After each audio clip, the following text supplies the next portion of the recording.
Selamat pagi.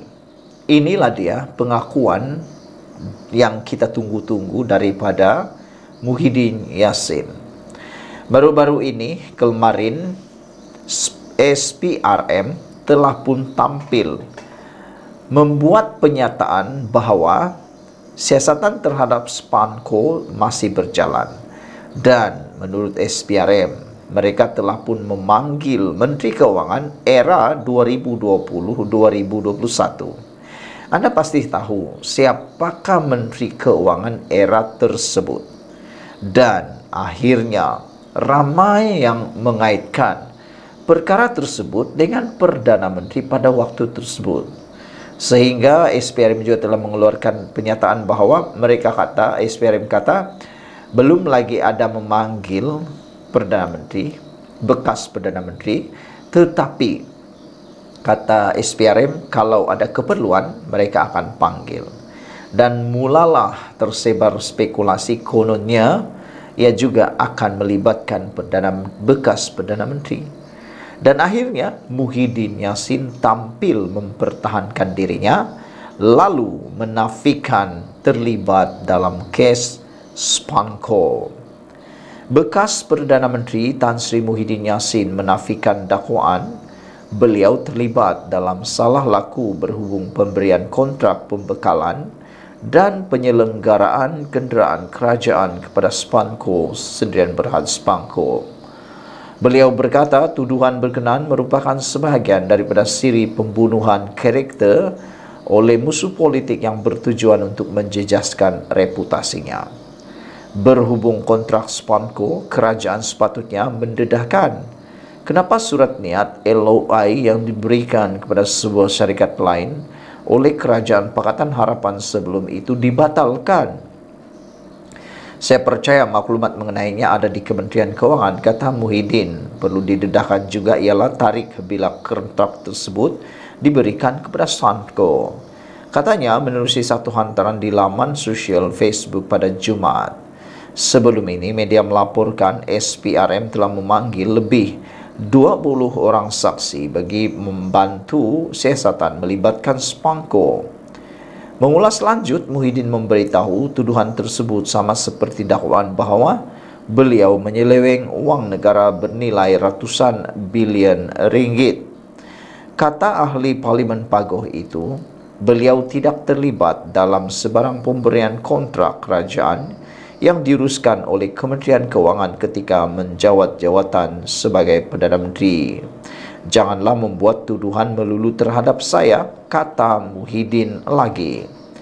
Jangan samakan kedudukan saya dengan Perdana Menteri yang ke-10 yang juga merupakan Menteri Keuangan. Saya tahu kedudukan saya, ujar Muhyiddin lagi.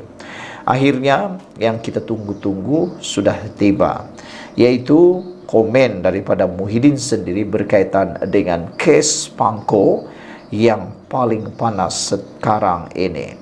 Siapakah yang akan terciduk pula kali ini? Yang pastinya Perdana Menteri pada waktu itu bukan Anwar Ibrahim. Menteri Keuangan pun bukan Anwar Ibrahim. Kerajaan pada waktu itu pun bukan Anwar Ibrahim.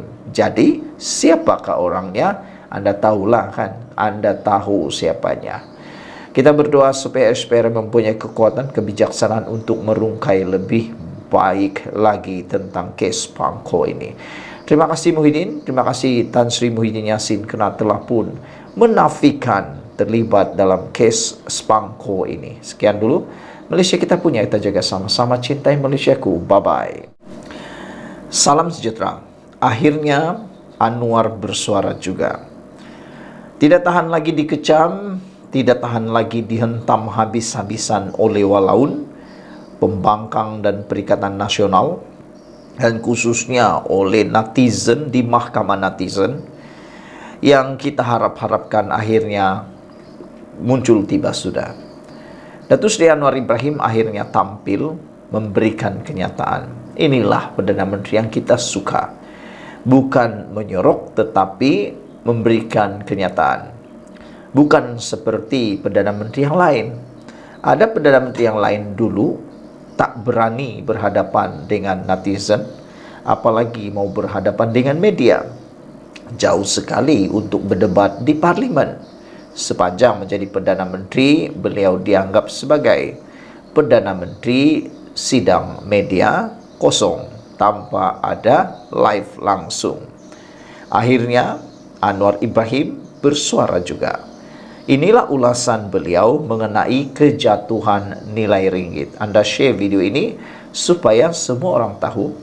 Rupa-rupanya inilah yang berlaku sehingga Anwar Ibrahim steady saja. Anwar Ibrahim hari ini menjelaskan situasi ekonomi Malaysia ketika ini tidak boleh disamakan dengan keadaan pada 1998. Kerana kedudukan negara ketika ini jauh lebih baik walaupun mata wang tempatan sedang melemah berbanding dolar Amerika Syarikat AS. Perdana Menteri yang juga Menteri Keuangan berkata pada tahun 1998, selain daripada kejatuhan ringgit, kadar inflasi dan pengangguran meningkat dan tiada pelaburan asing masuk dalam negara.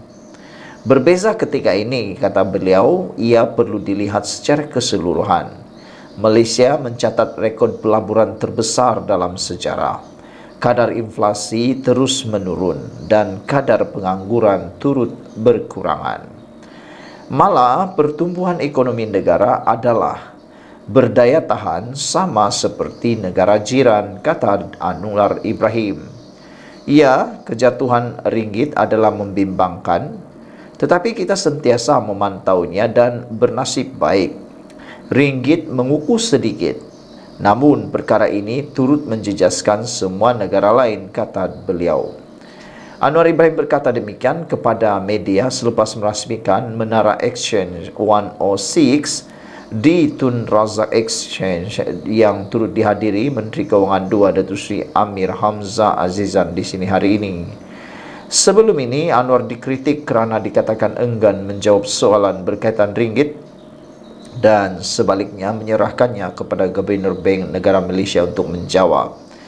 Mengulas lanjut, Anwar berkata pada tempoh hari, maklum balas beliau adalah Menteri Pelaburan, Perdagangan dan Industri Tengku Datuk Seri Zafrul Abdul Aziz sepatutnya mengeluarkan kenyataan penting mengenai pelaburan dan perdagangan dan Gubernur Bank Negara Malaysia mengeluarkan kenyataan mengenai ringgit.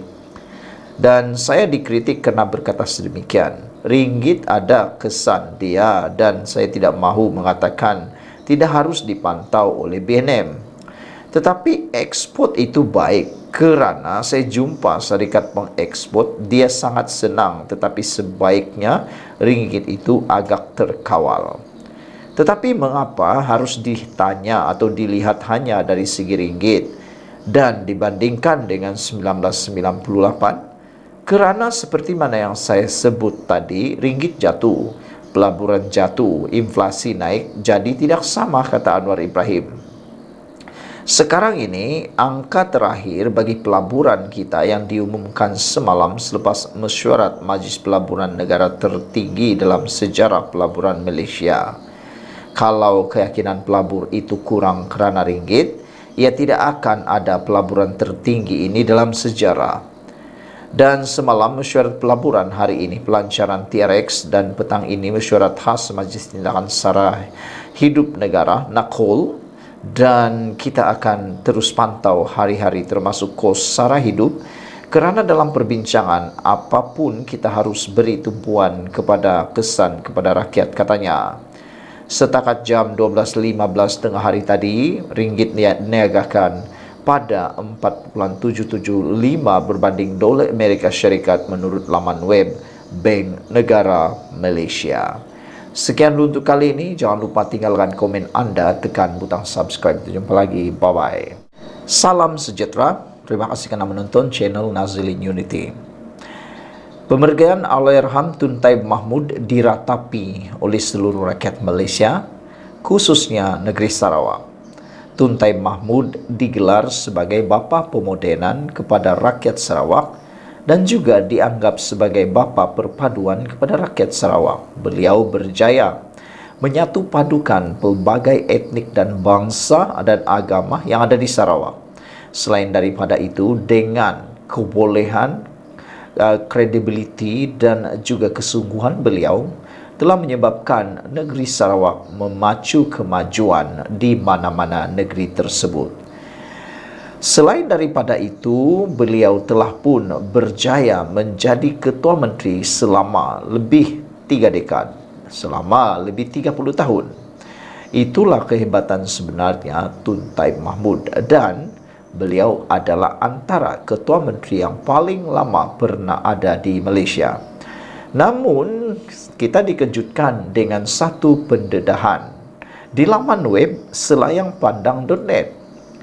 Dalam pendedahan di selayangpandang.net ini menyenaraikan kononnya ada 44 harta yang dimiliki oleh Taib Mahmud yang ramai tidak tahu. Dipetik daripada selayangpandang.net bertarikh 22 hari bulan 2 2024. Anda boleh melihat di dalam laman web tersebut apakah yang didedahkan oleh edisi siasat. Dalam edisi siasat ini kononnya menyenaraikan 44 harta yang dimiliki oleh Taib Mahmud yang ramai tak tahu. Anda boleh merujuk sendiri di selayangpandang.net. Melihat kepada gambar yang saya paparkan ini, Anda boleh mengetahuinya di sana.